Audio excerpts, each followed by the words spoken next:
It did not take long for us to find out the fate of All Elite Wrestling on TNT, considering that Turner signed a 7-year deal with the NHL. With TNT going all out on making NHL a successful endeavor on the network, they will be airing hockey on Wednesday nights, and AEW will have to be relegated to a different network, that being TBS. For this to happen, however, TNT and AEW had to negotiate a brand new deal in order for the move to happen, since TBS had not been involved with the deal beforehand. Because it's not as if the terms of the NHL deal are pending, as in, let's reach a deal now and discuss a schedule later. No, it was likely negotiated upon as the deal was being in talks. If NHL wants Wednesdays, they're going to get Wednesdays. Tony Khan and his small company have no leeway over the fourth biggest sports organization in the country. If they're spending far more money on NHL, they're going to make decisions that would best help them succeed, so that return on investment is far greater. They probably wanted another sports deal like the NBA, where they can constantly make money, but apparently, AEW could not do that. Do we know how much money AEW is making TNT? No. Not even Tony Khan knows. His insight on ratings is just as in-depth as any fan's insight. Now, it doesn't all seem entirely bad for AEW. That second show is finally going to happen, albeit it will first air Fridays after SmackDown. It will be called Rampage and last for an hour.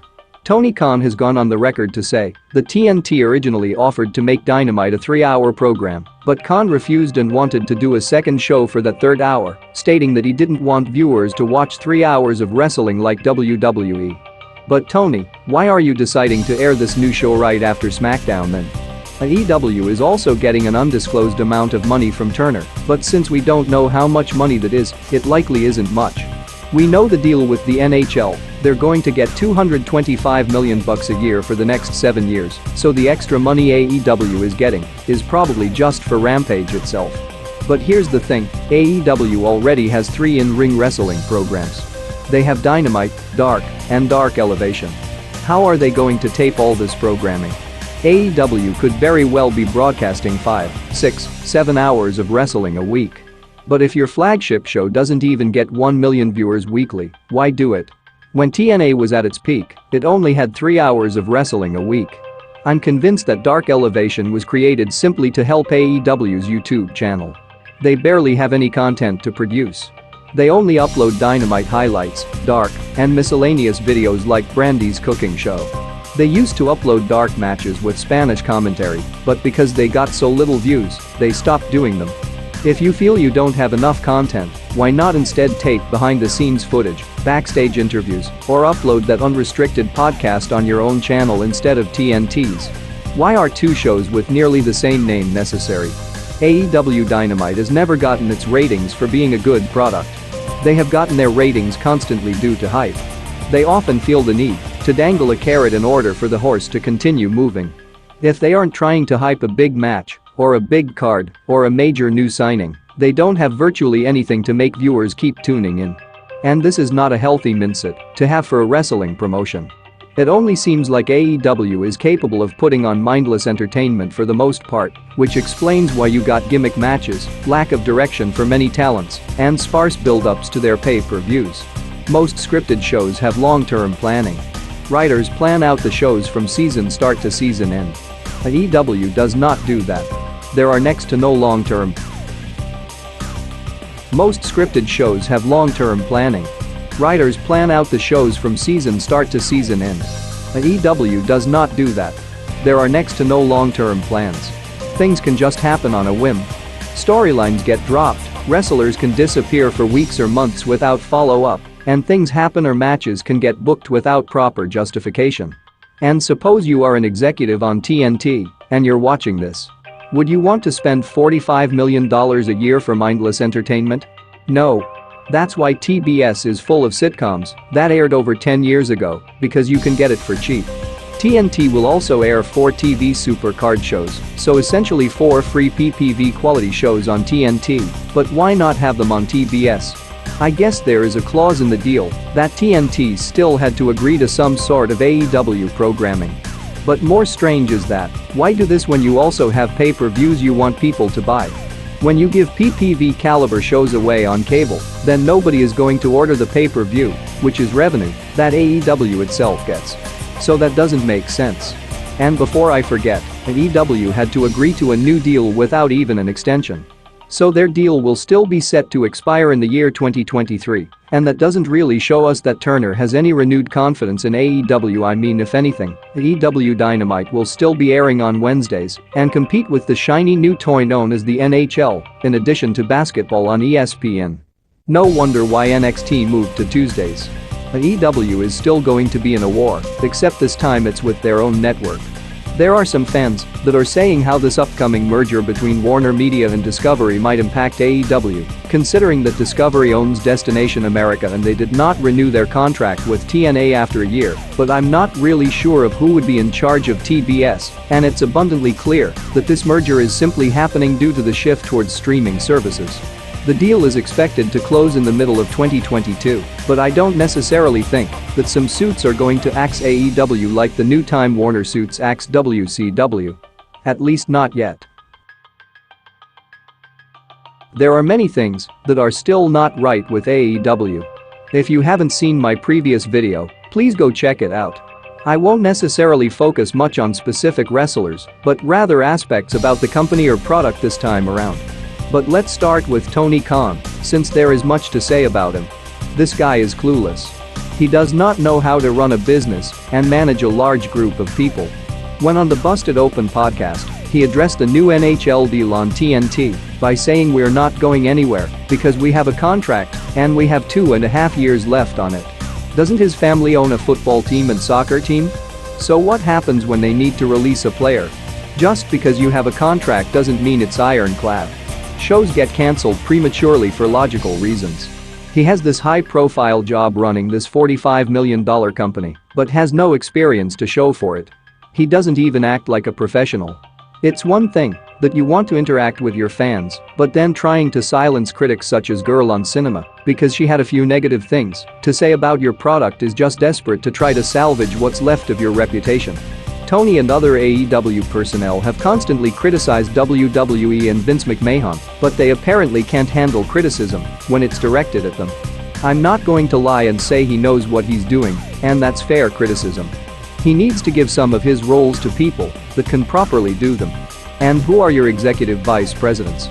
3 out of your 4 EVPs never even worked for WWE before to know what works for TV, and you decide to make them in charge of your TV product. Why? I know wrestling is niche, but so long as you're putting it on TV, you need people that know TV. The Blood and Guts match. AEW had been looking forward to booking this match all year. And once they finally get to do it, of course they screw it up. Jericho fell from the roof of the cage on what was practically a raised safety platform. They made it seem like it was steel that he fell on, but from the folds sticking out, you can easily tell that it was cardboard. Cardboard in addition to a crash pad. It's not that he had all this protecting him, but there were multiple ways in which they could have made it look convincing that he really gotten hurt. It didn't help matters that Jericho was actually laughing until he realized the camera was on him. But then, next week followed. A match like War Games should be the end to a personal feud. But guess what? It wasn't. For some reason, they decide they want to keep this feud going. So how do they keep it going? The Inner Circle comes out with a truck and sprays the Pinnacle in the ring with beer. Yep. After MJF attempted to murder Jericho, his response was to spray him with a hose. The two factions will clash again at Double or Nothing in a Stadium Stampede match, which means all that hype for the Blood and Guts match was completely pointless, and the match itself bears zero significance whatsoever. And that's not even it. They tried to recreate 2 Attitude Era moments in back-to-back weeks when Mankind fell off the roof of the cage and when Austin doused Mr. McMahon in beer. It just comes off as desperate and creatively bankrupt for ideas. It doesn't even seem like they're focused on long-term booking. If they were focused on long-term booking, you would think that they would take more time to come up with better material. For the record, Dave Meltzer lied about Jericho's elbow injury being legit. Jericho has his own podcast where he discussed the injuries he sustained from his fall, but nothing at all about hiring his elbow for real. But still, that's not even it. AEW could only give the fans in attendance that particular match that night simply because they could not assemble and disassemble the cage in a quick enough fashion at Daly's place. So the fans in attendance paid to watch the other matches on the big screen, and the Blood and Guts match was the only match they got to see live. Why not instead just wait until you are touring again to do the match, so it can be done in a streamlined manner? The exploding barbed wire match. This was a main event deathmatch style match at the Revolution pay-per-view this year. Terry Funk said that this match was going to quote wake Vince up. He woke up alright, but with laughter. The fact you claim to have a bomb that's supposed to blow up the ring, and what happens instead are that these weak fireworks go off followed by a puff of smoke. Eddie Kingston had to sell that, as if he was on his deathbed. He can talk to cookies and sell for puffs of smoke for all I care. They improvised and claimed that Kenny Omega made the bomb a dud on purpose, because that's what the villain would do.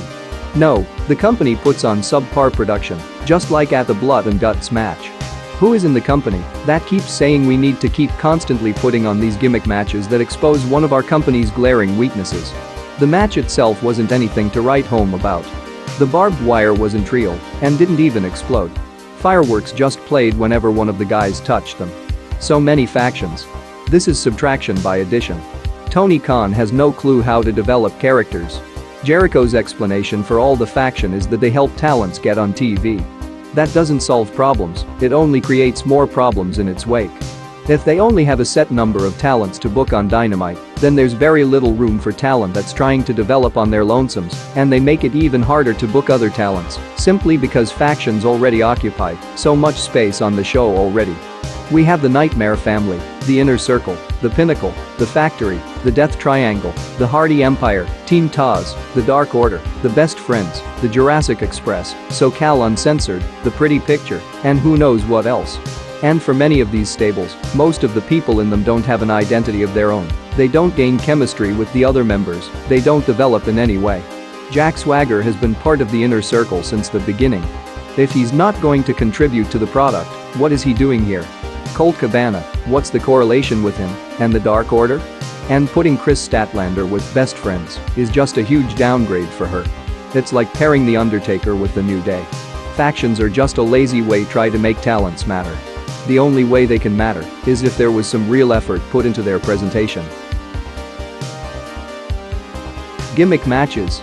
Gimmick matches are one of the things AEW relies on to keep fans invested. I get that wrestlers want to be creative, but you're sure to get some matches that miss the mark.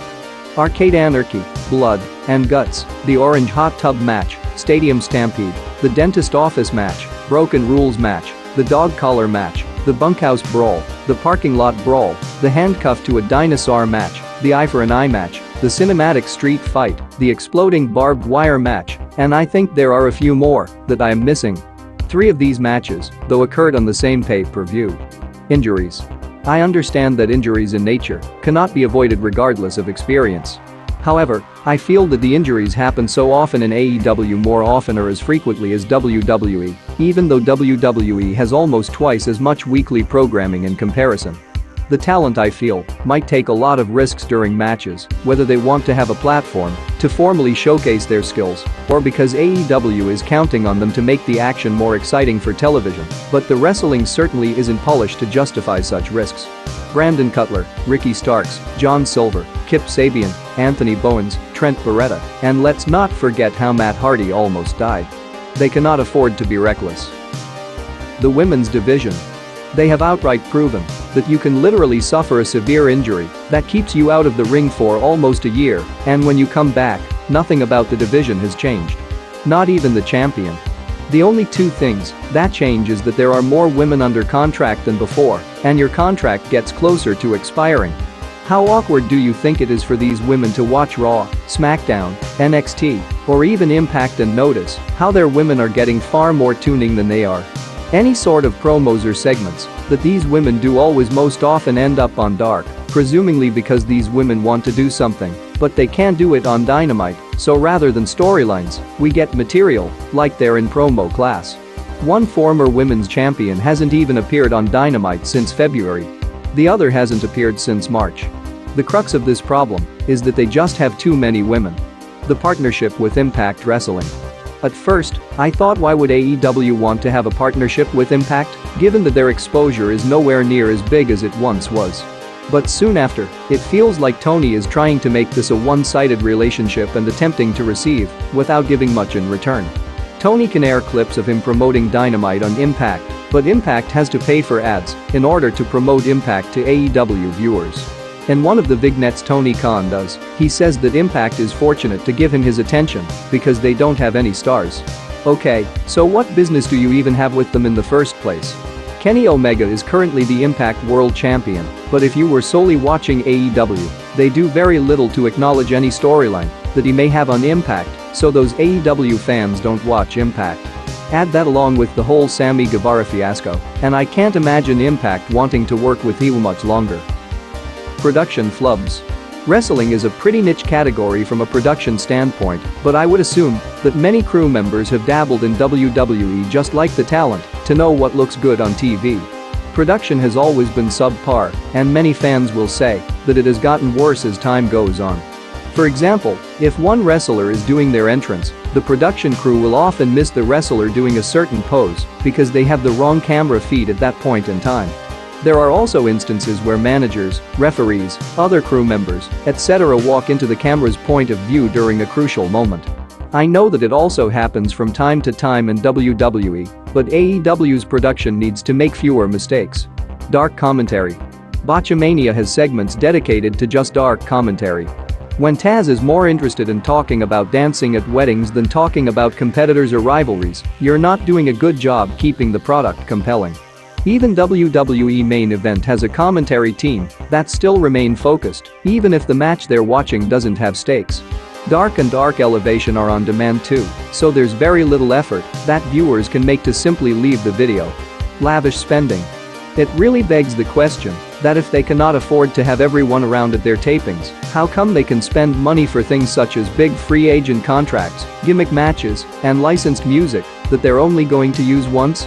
I wonder if AEW has an accountant or financial advisor, because there are things that they need to spend more money on, but they don't, and things they don't need to spend money on, but they do. Britt Baker's path to the championship. I feel I have to slip this one in, because this had been incredibly underwhelming for somebody that they're trying to groom to be the next women's champion.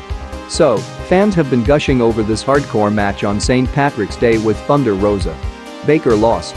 Yet they treat her as if she won the match with all the attention she's gotten, while the woman that actually beat her is nowhere to be seen. Baker didn't have another match on Dynamite for over 50 days.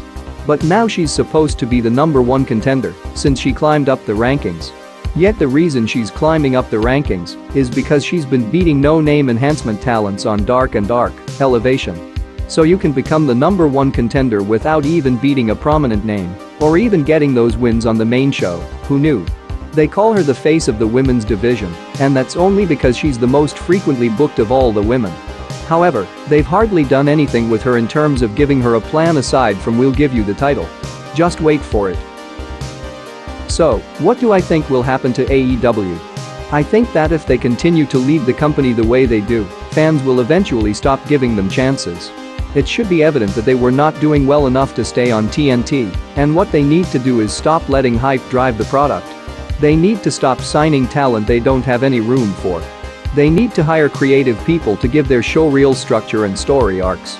They need to stop relying on gimmick matches and rather give fans something to look forward to each week rather than just once in a while. 2023 is still a long ways away, but they can't afford to get comfy. In 2020, they were really comfy.